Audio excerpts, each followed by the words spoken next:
gedək bugün? Mənə fərqi yoxdur. Onda kofe içək. Olar. Pizza yeyək bəlkə. Olar. Bəlkə kinoya gedək. Olar. Davay sushi yeyək. Olar. Hara istəyirsən, sən də bir dənə Mənə desəydin. fərqi yoxdur. Sən hara istəyirsən, mənə də uyğundur. Sevda ilə mən artıq bacarmıram. Onunla işləmək o qədər çətindir ki. Keçən dəfə mən eşitdim o telefonu sevgilisi ilə danışanda.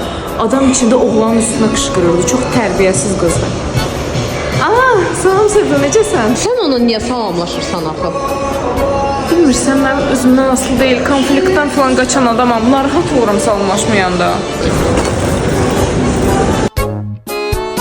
Narahat olmadın? Paltomu tuta bilərsən. Allah, mən xoşuma gəlir partalarla gezmək. Beşiktaş çox olanda. Çox sağ ol. Çox sağ ol. Başqa bir şeyin də varsa ver. Giyindim, bax necədir? Ayda, bu niyə bu gündədir? Əla, yaraşır.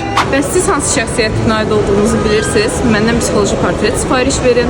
Hansı şəxsiyyətin aid olduğunuzu, hansı psixoloji sindromunuz, kompleksinizin olduğunu, eyni zamanda da hansı sevgi dilinə sahib olduğunuzu öyrənə bilərsiniz.